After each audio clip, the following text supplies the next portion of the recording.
معاملات جب ڈائیلاگ کے بجائے ہاتھ یا پیروں سے یا ہتھیاروں سے نپٹائے جانے لگیں تو یہ اس بات کی نشانی ہے کہ معاشرے میں برداشت کا عنصر ختم ہو رہا ہے۔ لوگوں میں عدم برداشت کے باعث ایسے واقعات اب متواتر دیکھنے میں آ رہے ہیں۔ ایسا ہی واقعہ بیجنگ میں بھی پیش آیا، جہاں چین کے ارب پتی نوجوان اور سرچ انجن بیڈو کے CEO رابن لی پر تقریب میں موجود ایک شخص نے پانی کی پوری بوتل انڈیل دی۔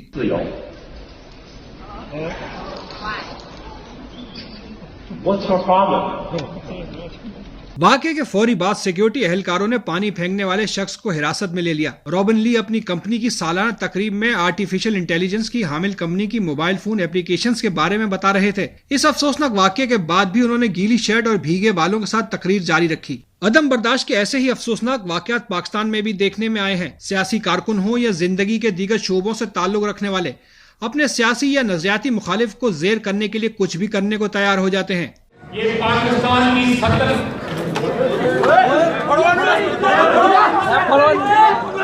بلغاریہ میں ایک سیاسی جماعت کے رہنما پر قاتلانہ حملے کی کوشش کی گئی۔ خوش قسمتی سے پستول نہیں چلی اور سیکیورٹی اہلکاروں نے حملہ آور کو قابو میں کر لیا۔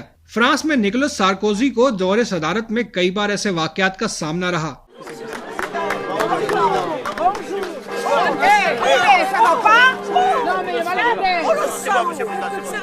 فرانس میں ہی انتخابی مہم کے دوران صدارتی امیدوار فرانکوئے اولانڈے پر خاتون نے آٹا پھینکا اور وہ ہکا بکا رہ گئے۔ عدم برداشت اور سیاسی مخالفین کو نیچا دکھانے کی ایسی ہی کئی مذموم کوششیں بھی کی گئیں۔ امریکہ کے سابق صدر جارج بش جونیئر پر عراقی صحافی کی جانب سے جوتا پھینکے جانے کے عمل کو کہیں پسند کیا گیا تو کہیں اس کی مذمت کی گئی۔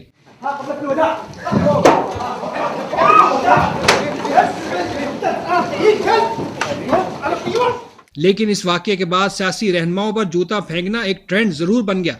آپ سے گزارش ہے کہ ویڈیو پسند آئے تو اسے لائک کریں، نئے دوست یقین ٹی وی کو سبسکرائب کریں اور ویڈیوز بر وقت حاصل کرنے کے لیے بیل آئیکن پر کلک کریں۔